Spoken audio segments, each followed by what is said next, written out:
ఇల్లు ఇల్లాలు పిల్లలు టుడే ఏప్రిల్ 17 ఎపిసోడ్. చందు పెళ్లి జరగకుండా ఆపేస్తాను, ఈ పెళ్లి జరగదు అని భద్రావతితో ముందే చెప్తాడు విశ్వ. ఏం చేయబోతున్నావురా అని అడిగితే చెప్పను, చేసి చూపిస్తాను అని అంటాడు విశ్వ. అయితే అతను చేసిన ఘనకార్యాన్ని కళ్ళారా చూసిన భద్రావతి చెంపలు వాయించేసింది నేటి ఎపిసోడ్లో. అదేంటో చూద్దామా? ఆ ఎపిసోడ్ చూడబోయే ముందు నా ఛానల్ని ఫస్ట్ టైం చూస్తున్నట్లయితే ప్లీజ్ సబ్స్క్రైబ్ అవర్ ఛానల్. చందుని కిడ్నాప్ చేసింది విశ్వనే అని ఫిక్స్ అయిన ప్రేమ తన అత్త భద్రావతిని బురుడి కొట్టించి విశ్వ కిడ్నాప్ ప్లాన్ని తిప్పికొట్టింది. నేటి రాత్రి ప్రసారం కాబోయే ఎపిసోడ్లో ఏమైందంటే, మీ అత్తని కిడ్నాప్ చేశానని ధీరజ్ విశ్వకి ఫోన్ చేస్తాడు. వీడు ఇలా షాక్ ఇచ్చాడేంటి అని షేక్ అయిపోయిన విశ్వ తిరిగి ఫోన్ చేస్తాడు. దాంతో ధీరజ్ చెడుగుడు ఆడుకుంటాడు. ఏరా, మీ అత్తని కిడ్నాప్ చేశానని నీకు క్లారిటీ వచ్చిందా? ముందే చెప్పాను కదరా నీకు అని అంటాడు. రే, మా అత్తని కిడ్నాప్ చేస్తావా? చంపేస్తాను అంటాడు విశ్వ. రే, నన్ను తర్వాత చంపొచ్చు, కానీ ముందు మీ అత్తని చంపకుండా చూసుకో. నీకు 10 నిమిషాలు టైం ఇస్తున్నా. మా అన్నయ్యని తీసుకుని నేను చెప్పిన ప్లేస్కి రావాలి, లేదంటే మీ అత్తని చంపేస్తా అని చెప్పి ఫోన్ పెట్టేస్తాడు ధీరజ్. దాంతో విశ్వ చచ్చినట్టు చందుని తీసుకుని ధీరజ్ దగ్గరికి బయలుదేరుతాడు. అయితే ధీరజ్ వార్నింగ్ ఇచ్చే వరకు ప్రేమ భద్రావతి ఫోన్ తీసుకొని ఆ ఫోన్లో మాట్లాడుతున్నట్టుగా నటిస్తుంది. ధీరజ్ ఓకే అని సైగ చేయడంతో అప్పుడు భద్రావతి ఫోన్ని ఫ్లైట్ మోడ్ నుంచి తీసేస్తుంది ప్రేమ. ఇంతలో భద్రావతి ఆవేశంగా వచ్చి, ఏంటి ప్రేమ, ఇది ఏదో ముఖ్యమైన విషయం అని చెప్పి ఫోన్ మాట్లాడుకుంటూ ఉన్నావు అని అంటుంది. సరే, సారీ అత్త, ముఖ్యమైన కాల్, అందుకే ఇంతసేపు మాట్లాడాల్సి వచ్చింది అని అంటుంది ప్రేమ. అది సరే, కానీ ఇంతకీ నన్ను ఎందుకు రమ్మని పిలిచావు అని నిలదీస్తుంది.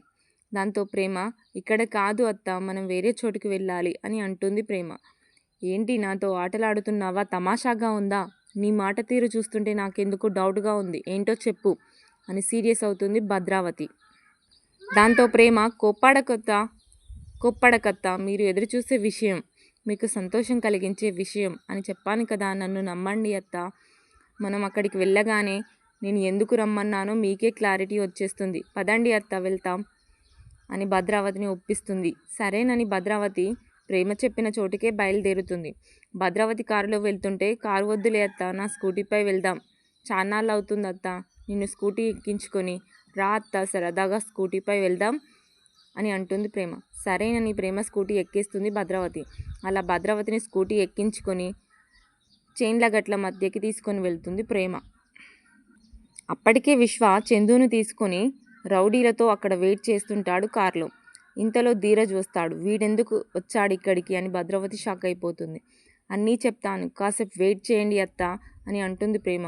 ఇంతలో ధీరజ్ విశ్వాని చూసి, రా బయటికి రా అని అరుస్తాడు. విశ్వ చందును తీసుకుని కారు దిగగానే, మా అన్నయ్యని కిడ్నాప్ చేస్తావారా అని విశ్వాని చావబాదుతాడు. ఇంతలో ప్రేమ భద్రావతిలో అడ్డుపడి, ఆగండ్రా, ఏం జరిగింది అని అరుస్తుంది. అప్పుడు ప్రేమ జరిగింది మొత్తం చెప్తుంది. ఈ పెళ్లిని ఆపేయడం కోసం అన్నయ్య చందు బావని కిడ్నాప్ చేశాడని చెప్తుంది.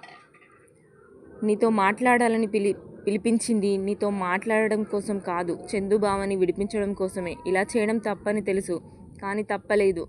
ఇంతకు మించి మరో దారి కనిపించలేదు. మామయ్య కుటుంబంపై పగ పెంచుకుంటూ ఇలా పెళ్లికి ముందు బావని కిడ్నాప్ చేయడం కరెక్ట్ కాదత్తా అని హితబోధ చేస్తుంది ప్రేమ. వస్తాయి, వీళ్ళతో కలిసిపోయి అత్తని కిడ్నాప్ చేసినట్టు డ్రామాలు ఆడతావా, నేను చంపేస్తానే అని ప్రేమ మీదికి దూసుకొని వెళ్తాడు విశ్వ. దాంతో భద్రావతి విశ్వ చెంప పగలగొడుతుంది. ఎన్నిసార్లు చెప్పానురా నీకు ఇలాంటి పిచ్చి పనులు చేయొద్దని అంటూ బుద్ధి చెప్తుంది భద్రావతి. ఆ రామరాజు గాడిపై పగ తీర్చుకోవడానికి ఇంతకంటే దారి కనిపించలేదు అత్త అని విశ్వ అనడంతో, పగ కోసం ప్రాణాలు తీసేస్తావా? అక్కడ కళ్యాణ మండపంలో పెళ్లి ఆగిపోయిందని మామయ్య గుండెని గుప్పెట్లో పెట్టుకుని ఉన్నారు. ఇది పగ కాదు, అన్యాయం, పాపం. కనీసం ఇప్పటికైనా మారండి అని గడ్డి పెడుతుంది ప్రేమ.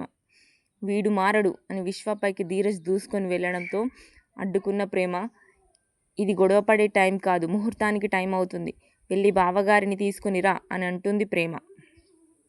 ఇక ధీరజ్ చందుని పట్టుకొని అన్నయ్య అంటూ గుండెలకు హత్తుకొని ఏడ్చేస్తాడు. ఆ తర్వాత చందును తీసుకొని పెళ్లి మండపానికి బయలుదేరుతాడు ధీరజ్.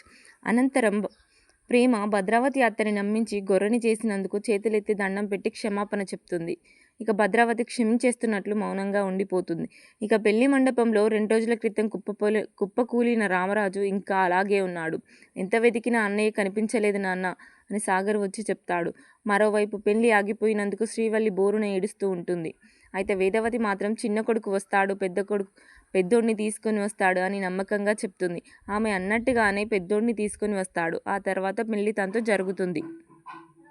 ఇలాంటి మంచి మంచి వీడియోస్ కోసం నా ఛానల్ని సబ్స్క్రైబ్ చేయండి, షేర్ చేయండి, లైక్ చేయండి, వీలైతే కామెంట్ చేయండి. నైస్ అని కానీ అస్సాం అని కానీ.